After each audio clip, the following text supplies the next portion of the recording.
കൊലക്കാരന് മുന്നിൽ വെച്ച് ബഹുമാനപ്പെട്ട ഹുബൈബ് ബിൻ അദീ റളിയല്ലാഹു അൻഹുവിനോട് എന്താണ് അവസാനത്തെ ആഗ്രഹമെന്ന് ചോദിച്ചപ്പോ ഹുബൈബ് റളിയല്ലാഹു അൻഹു പറഞ്ഞ അവസാനത്തെ ആഗ്രഹം ദഊനി ഉസല്ലി റകഅതൈൻ, എന്റെ രണ്ടിന്റെ കയ്യിന്റെ കെട്ടൊന്ന് അയച്ചു തരൂ, 2 റകഅത്ത് ഞാൻ അള്ളാഹുവിന് വേണ്ടി ഒന്ന് നിസ്കരിക്കട്ടെ.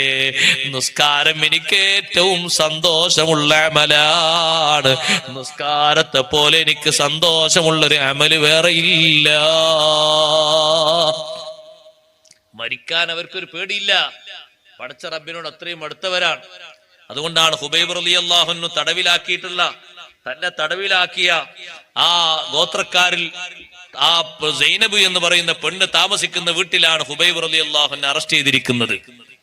ഹുബൈബ് റളിയല്ലാഹു അൻഹു ആ പെണ്ണിനോട് പറഞ്ഞു, പെണ്ണെ ഒരു കാര്യം ചെയ്യണം, എന്നെ ഏതായാലും നിന്റെ ആളുകൾ തൂക്കുമരത്തിലേറ്റു, അതെനിക്കൊരു പ്രശ്നമുള്ള സംഗതിയല്ല, പക്ഷേ കഴുമരത്തിലേറ്റാൻ സമയമായി എന്ന് കണ്ടാൽ എനിക്ക് വിവരം ഒന്ന് അറിയിക്കണം. എന്തിന്?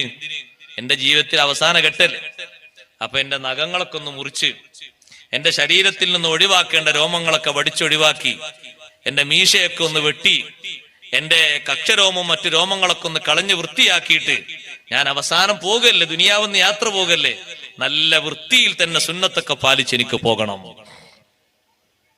ടൈമായപ്പോ ആ പെണ്ണ് വന്ന് പറഞ്ഞു, നിങ്ങളെ കഴുമരത്തിലേറ്റുന്ന ദിവസം നാളെയാണ്. ഹുബൈബ് റളിയല്ലാഹുവിന്റെ മുഖത്തൊരു ഭാവമാറ്റമില്ല. മഹാനവറുകൾ പറഞ്ഞു, ഒരു കത്തി വേണമെന്ന്. ഒരു കത്തി കൊണ്ടുപോയി കൊടുത്തു. ആ പെണ്ണ് പറഞ്ഞു, ഒരുപാട് തടവുകാരെ വീട്ടിൽ പാർപ്പിച്ചിട്ടുണ്ട്, പക്ഷേ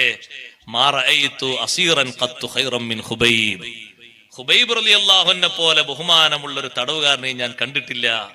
ഞാൻ പലപ്പോഴും ഹുബൈബ് റളിയല്ലാഹു അൻഹുവിനെ എനിക്ക് നോക്കാൻ പറ്റുന്ന ചെറിയ ഒരു ദ്വാരത്തിലൂടെ നോക്കുമ്പോ ഹുബൈബ് റളിയല്ലാഹു അൻഹു കയ്യിൽ മുന്തിരിയുടെ കൊല പിടിച്ച് ഭക്ഷിക്കുന്നത് ഞാൻ കണ്ടിട്ടുണ്ട്.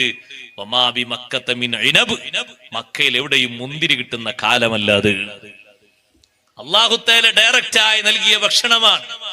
വഇന്നഹു ലരിസ്ഖുൻ റസഖഹു അല്ലാഹു ഹുബൈബാ. ഹുബൈബ് റളിയല്ലാഹു അൻഹു എന്ന ചെറുപ്പക്കാരന്, എന്റെ യുവാക്കളെ, സഹോദരങ്ങളെ, നിസ്കാരത്തിൽ നല്ല താല്പര്യമുള്ളവരാകണം. നിസ്കാരം ഒഴിവാക്കിയിട്ട് നമ്മൾ ഫാസിഖീങ്ങളാകരുത്, പടച്ച റബ്ബിന്റെ മുന്നിൽ കുറ്റക്കാരാകരുത്. ഏതെങ്കിലും ഒരു നിസ്കാരം ഒഴിഞ്ഞുപോയി എങ്കിൽ ആത്മാർത്ഥമായി തൗബ ചെയ്ത് മടങ്ങിയിട്ട് ആ നിസ്കാരം ഖളാ വീട്ടണം.